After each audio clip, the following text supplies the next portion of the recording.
Desmentido de paro camionero en Colombia y pronunciamiento de Gustavo Petro. En Colombia, los gremios de transportadores negaron su apoyo a un paro camionero anunciado en redes sociales para el 6 de enero del 2025, aunque un video circulado en plataformas digitales instaba a sumarse a la protesta. Organizaciones como la Asociación Colombiana de Camioneros y la Confederación Colombiana de Camioneros aclararon que no respaldarán dicha convocatoria. En un comunicado oficial, los gremios calificaron la información como desinformación malintencionada y destacaron que actualmente están en asamblea permanente, realizando consultas con sus bases transportadoras. Según fuentes del sector, la complicada situación financiera tras la temporada de fin de año no permite que sea un momento adecuado para cesar actividades. El presidente Gustavo Petro reaccionó a estas noticias acusando a la extrema derecha de estar detrás de la organización de la protesta y señalando el posible papel de cierta prensa alineada con dichos intereses políticos. Los transportadores confirmaron que continuarán trabajando con normalidad, desestimando los rumores de un cese de actividades.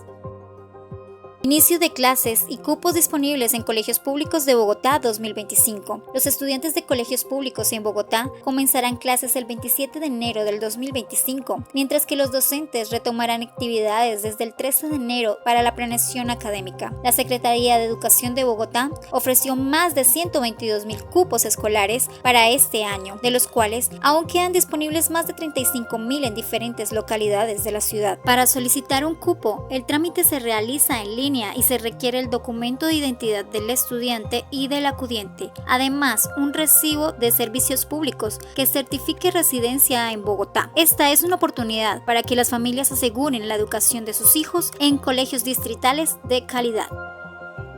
Sismo en el Tíbet deja 95 fallecidos y 130 heridos. Un terremoto de magnitud de 6,8 sacudió este martes el condado de Tingri en la región china del Tíbet, causando al menos 95 muertos y 130 heridos. El sismo, ocurrido a las 9:05 hora local, tuvo una profundidad de 10 kilómetros y también fue perceptible en Nepal e India. El condado de Tingri, el más afectado, se reportó en colapso de más de 1.000 viviendas, afectando a unas 6.900 personas en un radio de 20 kilómetros. El presidente Xi Jinping instó a realizar esfuerzos para salvar vidas, prevenir desastres secundarios y reasentar a los residentes afectados. Las autoridades siguen trabajando para confirmar el número total de pérdidas humanas y materiales.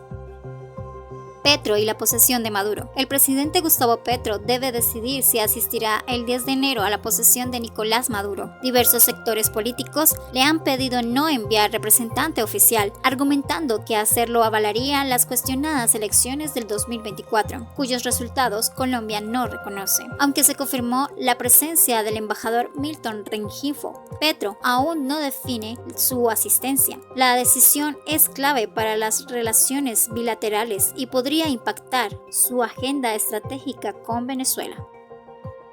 Entrevista con María Corina Machado. Maduro tiene por delante la decisión sobre su final. Si pretende quedarse por la fuerza, se encontrará con una situación tremendamente adversa. María Corina Machado, líder opositora venezolana, asegura que Nicolás Maduro está al final de su tiempo en el poder y que la situación política en Venezuela nunca ha sido tan adversa para el chavismo. En una entrevista remota, Machado afirma que Maduro solo puede mantenerse en el poder mediante la violencia, lo cual considera insostenible. La entrevista se produce a pocos días de la toma de posesión el día 10 de enero, en medio de la disputa entre Maduro y Edmundo González Urrutia, quienes ambos reclaman haber ganado las elecciones, mientras Maduro planea asumir un tercer mandato con apoyo del parlamento controlado por el chavismo. González Urrutia, quien enfrenta una orden de captura, también insiste en que tomará posesión tras haber recibido 7 millones de votos.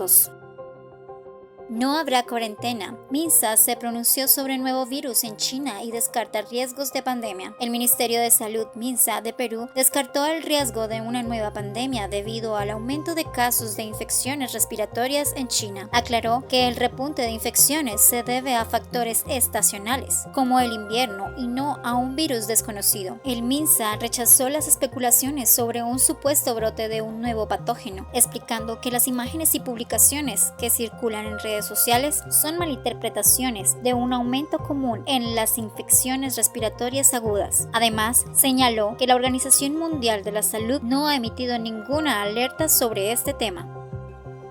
Temblor. Hoy 7 de enero en México. Se registró un sismo de magnitud 4.0 en Osaka este martes. El Servicio Sismológico Nacional reportó 2 sismos el 7 de enero en México. El primero ocurrió a las 5:21 horas en Río Grande, Oaxaca, con una magnitud de 4.0 y una profundidad de 7.3 kilómetros. El segundo sismo, también de magnitud 4.0, se registró a las 6:01 horas a 78 kilómetros al suroeste de Pijijiapan, Chiapas, con una profundidad de 47.5 kilómetros. Además, se había registrado otro sismo de igual magnitud a las 0:49 horas cerca de Pijijiapan, con una profundidad de 45.5 kilómetros.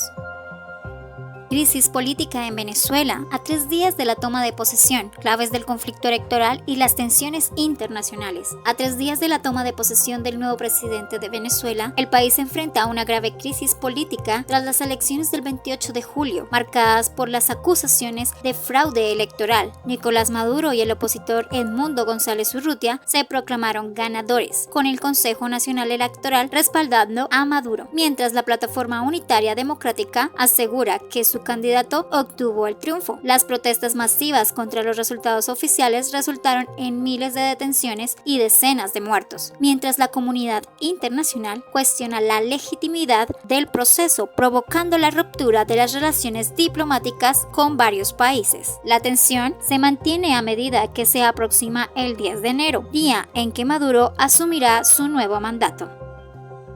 Fiscal Jack Smith finaliza informe sobre Trump y podría publicarlo esta semana, mientras sus abogados buscan bloquearlo. El fiscal especial Jack Smith anunció que su equipo está concluyendo un informe de 2 volúmenes sobre las investigaciones contra el presidente electo Donald Trump, relacionado con el manejo de documentos clasificados en su propiedad de Mar-a-Lago y sus intentos de anular los resultados de las elecciones del 2020. Se espera que al menos un volumen del informe sea publicado por el Departamento de Justicia el viernes. Los abogados de Trump han solicitado bloquear la publicación, alegando que sería un acto político ilegal y piden la remoción de Smith de su puesto. La solicitud se produce tras varios fallos judiciales que afectaron los casos en los que Trump fue acusado.